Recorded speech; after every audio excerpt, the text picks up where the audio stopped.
Magandang araw mga katoktok. Andito na naman tayo sa another episode. So, new day and new guest. Welcome sa aking toktok, Mrs. Si Berlin ay isang mabait na anak, mabait na nanay, Pia, mabait na asawa, at saka mabait na guro. Dahil siya ay isang teacher at ngayon gusto ko lang kaya siya yung isa sa napili ko. Actually naisip ko noon na hindi ko alam kung kailan ako nag-message sa iyo na gusto talaga kitang maging guest sa aking talk show kasi gusto ko lang din na yung story of life niya gusto kong makakapulutan din ng aral ng ating manonood at followers. So, welcome sa aking talk show, Berlin. Thank you, Te, sa pag-interview sa akin. Yes, thank you po. Okay. Simula na tayo agad sa interview. Yes. Oo. Si Berlin ay mayroong tatlong, ano ba tawag doon? Ay dalawang kapatid. Dalawang kapatid. At yung kanyang, kung mayroon siyang biological, mayroon ng adoptive family. Oo, mayroon. Pero ever since hindi niya inisip yun na hindi ko inisip yun. Ang ano ko is mahal ko talaga sila. Mahal ko yung adoptive family ko. Yes. And sad to say, sunod-sunod silang taon na sunod-sunod isa-isang nawala. Nauna si Ate Lynn, si Papang, si Mami, tapos si Kuya. Tapos si Kuya. Ngayon siya ay hindi naman nag-iisa, kundi blessed pa rin siya at mayroon siyang isang anak na ilang taon na ba si Pia? Magpi-15 siya ngayong December. Tapos ang asawa niya ay si Dudes Orejas. So, thankful pa din naman siya sa life na kung anong life mayroon siya. At bilang isang anak, ano yung pwede mong ma-share sa iba na yung sa mga adopted child na ano yung pwede mong i-advise? Mahalin nila yung adoptive parents nila kasi kung hindi dahil sa kanila, wala kayo sa kinakalagyan nyo ngayon. Kasi parang, kaya siguro kayo na-adapt kasi mas gugustuhin nila na mapabuti yung buhay nyo kaysa doon sa biological parents nyo. Kung ano man yung story behind that na kung bakit napunta ka sa kina-ante at kina-chong, so wag na lang nating itatag. Kasi hindi naman natin masisi din yung biological mom or dad kung anong nangyari. Siyempre may dahilan silang, kung ano man yung dahilan nila wag na lang nating itakil. So, ang sunod kong katanungan, kumusta si Berlin bilang mami? Hindi ko alam kasi minsan mahigpit, minsan okay lang. Actually, ang makakasagot ngayon yung anak ko. Kaso, siya busy. Yan. Ayan. Kasi siya, sobrang proud to say kahit lagi siyang top student siya. Nasa with honor siya lagi. Yan. God bless. Yes. At paano naman si Berlin bilang Mrs.? Ay, secret, walang clue. Pero, swerte ako sa asawa ko kasi, actually, senyorita talaga ako. So, ang lahat ng gumagawa, si Pia, dito sa bahay, si Pia, yung asawa ko, biruin mo, Ted, dyan lang yung school namin, hatid sundo pa ako. Diba? Tsaka mayroon lang akong isisingit doon kung bakit siya senyorita. Para sa hindi nakakaalam, si Berlin ay isang PWD. Since ano ba yon? Inborn? Inborn siya. Maiksi yung right leg ko. So, iika-ika ako kung lumakad. Ayun. At the same time, si Berlin ay isang teacher. paano naman si Berlin as pangalawang ina sa school? Actually, medyo mahigpit ako. Galit na galit ako sa hindi nakapusod. Galit na galit ako sa may naka-lipstick, yung ganon. Dahil, anong rason bakit ganong galit ka? Kasi Anong actually, pinaghuhugutan? nasa naman namin na dapat walang lipstick, Okay. walang makeup, walang naging nakapusod. Pero minsan kasi medyo maluwag na yung maluwag na yung sistema. Pero minsan ako mahigpit rin talaga ako. Ilang taon ka na bang nagtuturo? Actually, 18 years, ate. 18 years? Oo. May mga estudyante na akong Mga nag-aasawa na. may nurse na. Wow! Meron na akong mga pulis. Nakikita mo naman Oo. sila. Namimit mo. Namimit ko minsan. Madalas pag Teacher's Day, may magbibigay ng something galing po sa dating estudyante, ganun. O dahil siguro yung kung ano yung higpit kasi na inimplement mo sa mga estudyante mo, hindi naman yun sa ikakasama Oo. nila. Parang alam nila yun yun. yung way ng pagtitrain mo sa kanila. Oo, siguro parang noong mga panahon na yon, parang siguro minsan siyempre nagagalit sila sa akin, nagtatampo sila sa akin. Pero pag after na noon, I thought ano pala, ma'am, totoo pala yung sinasabi mo Diba? na kailangan ganito, ganyan. Naglo-look back sila. Naglo-look back sila. Kasi si Berlin na subaybayan ko siya nung elementary, na nakatira ako dito rin sa Manila. Na sumasama siya sa mami niya pag nagtitinda ng bagoong. Minsan mga gulay. Bumibili talaga kami. Kasi ako talaga yung mahilig mag-support sa small business. Kasi saan ba naman mag-umpisa ang business? Kundi wala naman siguro nag-umpisa sa agad-agad yumaman. Hindi. Yun yung ng mami niya. Kaya nasubaybayan ko siya yung, alam mo yung effort dahil nga siya hirap maglakad. Hatid sundo siya ng mami niya ng school, tapos susunduin pa uwi. Ewan ko nung nagdalaga siya kung nagpapahatid pa. Hindi na. Hindi na. Pero hinahatid ako, sumasabay ako sa tatay ko noon. Kasi PNU ako, tapos siya UN lang. Yun, sumasabay ka pati pa uwi. Hindi. Kaya ko naman. Kaya mo na? Nag-jeep ka nun? Jeep. LRT, may mga friends ako na okay. Sabay-sabay. Lang sa Tsaka paglalakad. parang sabay-sabay kaming, parang isa yung way namin, ganun. Okay. Ang galing. Oo. Siya kasi yung tiyaga. Tapos, si Berlin din kasi yung nung time na siya talaga yung super supportive sa family. Especially nung, syempre tumatanda na yung parents, tumatanda na yung mga kapatid. Supportive naman siya na kahit anong way na lang para makaremedyo, ginawa naman niya. Sa likod ng kanyang kapansanan, hindi siya nagpabaya sa pamilya talaga. Saludo talaga ako doon. Tapos si Berlin, yun nga, isang teacher. Alam mo yung, saan ka na nga nagtuturo? Dito sa Suliman Science and Technology High School.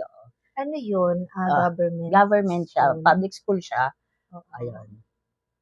Tapos, diyan ka ba nag-aral dati? Hindi, sa Calderon, sa may Manugit. Nag-apply ka lang din talaga. Nag-apply lang din. Diba? Hindi, kaya nga, mga katok-tok, hindi hadlang ang kapansanan kung may tiyaga ka lang talaga sa buhay. Tsaka mayroon kang pananaw na hindi lang hanggang dito yung buhay ko. Dasal din siguro, at saka luck. Oo. Kasi diba, hindi ko alam kung makakapag-asawa ako. Pero binigay ni God. At may anak pa ako. Blessing talaga. Blessing. Sobrang, tapos, diba, matalino pa. Pero mas maganda ako sa kanya, Chos. Sabay bawi. Lagi talaga niyang pinagmamalakihan na, matalino siya. Matalino ka din naman dati. At bonus yung ganda. Oo.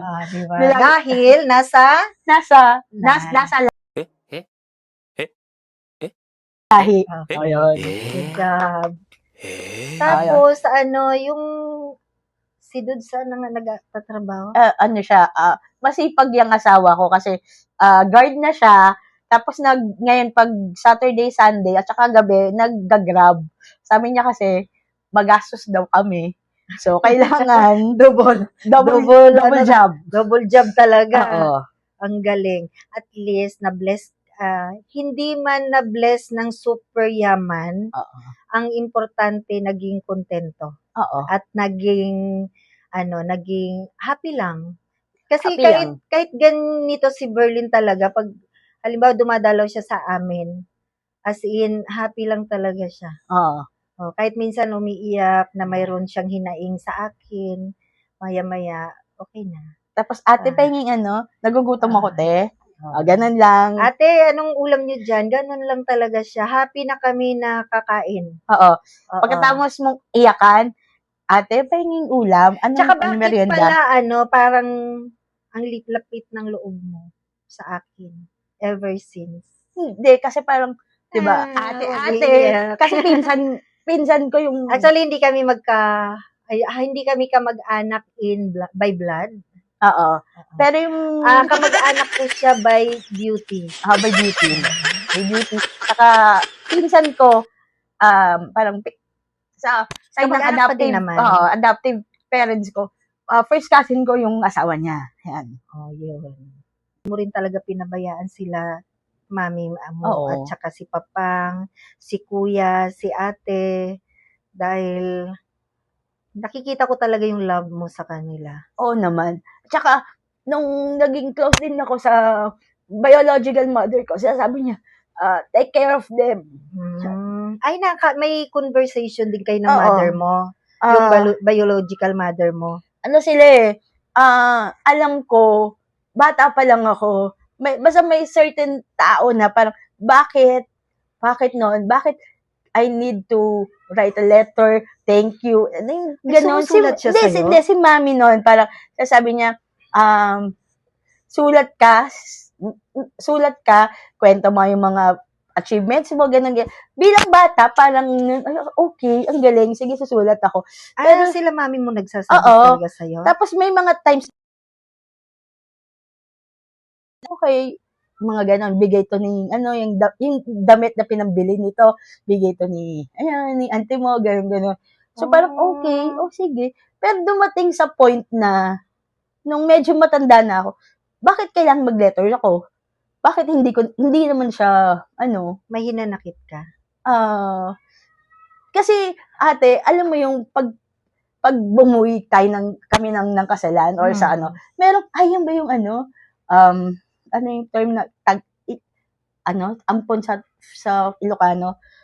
Basta may ganun. Yung Ayun, ampon? parang yun, ayun ba yung ampon nyo? Parang, sila, naman nila yun, parang, dinidismiss naman nila yun. Pero, bilang isang medyo matalinong bata, alam ko na ako yung pinag-uusapan. Na-hurt ka? During that time, takot ako. Takot saan? Takot ako na, pag nagsabi ako, masabi ko, baka, takot ako sa katotohanan. So, parang, okay. Parang hindi. Katotohanan na kung bakit ka napunta kina mami mo? Hindi. Bakit? Oo, ganon. Parang, hindi ko patanggap.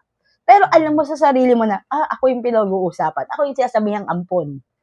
Kasi, ano yun, may tampo ka? May tampo ka sa biological parents? Hindi. Tatay mo ba nakita mo? Hindi. Hindi rin? Hindi. Ano siya? Ayaw siyang sabihin ng nanay ko eh. Okay. Hinanakit ka? Kasi, ate, alam mo yung pag bumuwi kami ng kasalan or sa meron, yan ba yung yung term na ampon sa Ilocano? Basta may ganun. Parang yun, ayun ba yung ampon nyo? Parang, sila, naman nila yun, parang, dinidismiss naman nila yun. Pero, bilang isang medyo matalinong bata, alam ko na ako yung pinag-uusapan. Na-hurt ka? During that time, takot ako. Takot saan? Takot ako na, pag nagsabi ako, masabi ko, baka, takot ako sa katotohanan. So, parang, okay. Parang hindi. Katotohanan na kung bakit ka napunta kina mami mo? Hindi. Bakit? Oo, ganon. Parang, hindi ko patanggap. Pero, alam mo sa sarili mo na, ako yung pinag-uusapan. Ako yung sinasabihang ampon. Kasi, ano yun, may tampo ka? May tampo ka sa biological Ah, parents. hindi. Tatay mo ba nakita mo? Hindi. Hindi rin. Hindi. Ano siya? Ayaw siyang sabihin ng nanay ko eh. Okay. Basta, Wala kang balita kung buhay or what? hindi. Wala Wala. din. Kasi ayaw sabihin ng nanay. Kasi, Pero nakasama mo ba mother mo kahit once? may mga times kasi na nagpupunta sila ng Manila, Oo. maski nung bata ako, parang, sige, punta tayo. Sinasama ako ni mami, ganon. Yun. Tapos, nung namatay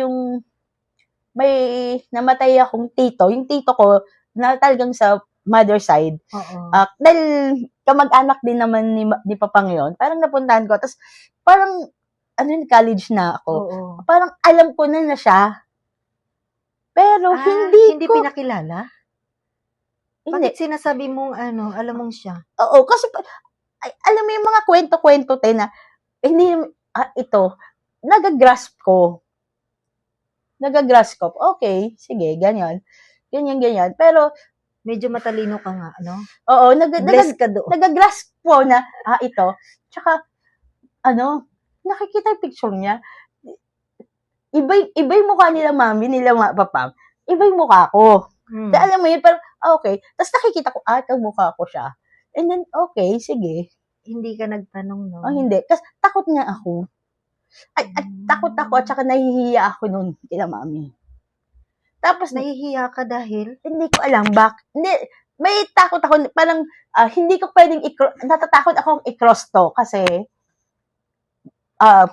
hindi ko alam yung magiging feelings nila mami, nila papang, gano'n. Tapos, then came 2018 or 2018 yata yun, nagpunta sila dito. Nagpunta yung mother. Parang Mother yung buong, mother ko, tapos buong mga kapatid niya. Dito sa'yo? Nagpunta? Andito. Oo. Tapos, that time, parang sabi, pasyal kami.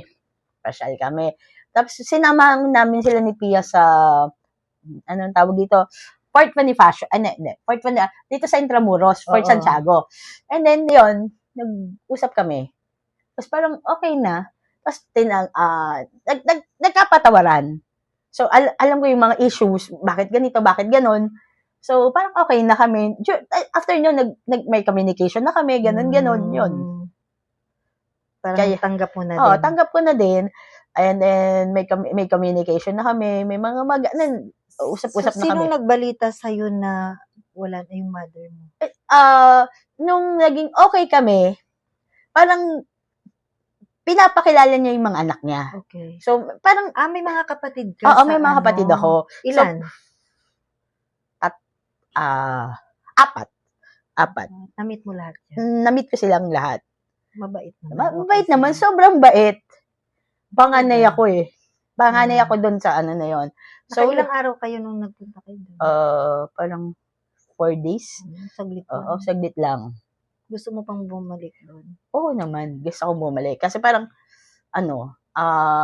na-feel, sila yung missing pieces. Oo. Na parang, kahit alam mong buo ka, may mga certain pieces na, may kulang. Oo, may kulang. Pero, okay naman kaming magkakapatid. Yun. Mo pa rin. Kasi kung in-embrace ka naman nila, oo, talaga, huwag mo pa rin kalimutan na bisitahin sila. Oo. Kasi nga, nung nagkaroon ng sakit yung nanay ko, may communication kami, gano'n. Tapos, yun nga. Nagkasakit pa ba? Kasakit. Matanda na din. Ilang taon siya nung parang nasa 60, 70, gano'n. So, yun. Nung namatay siya, umuwi ako. Actually, yung feeling ko nun, parang, dapat ba pumunta? May guilt. Oo. Pero kasi parang, feeling ko, last time, kasi, niyayaya niya ako pumunta. Doon, kaso maraming mga, parang, ayoko. Parang, ang dami ko, wala akong pera, wala akong ganyan. Pero sabi niya, basta, pag namatay ako, pumunta ka. So, sabi ko, matagal pa yun, ganyan. Pero, yun. Feel ko yung promise ko sa kanya na, ayun. Tapos na-meet ko naman yung mga kapatid ko. They're very, mababait naman sila. Mababait sila. Meron akong, bali, 2 kapatid na babae at 2 kapatid na lalaki. 3 kapatid na lalaki. Sadly, yung isa, namatay na dahil may, leukemia, parang ganon. Cancer sa blood. Cancer sa blood. Yun. Yun lang Kaya, yung kanyang life. oo nga. May happiness, may Happiness. sadness, at may happiness ulit, Oo. at saka happy family. Yung mayroon na talaga siyang sariling family na yun ang pinagtutuunan niya ng pansin ngayon, at saka ang kanyang mga estudyante. Yun lang mga katok-tok. Thank Maraming you. salamat at thank you sa time. Thank you thank you, sa te. pagtanggap mo dito sa inyong munting tahanan. Thank you. Maraming salamat po. Hanggang sa, ano pala ang mga message mo sa aking mga followers?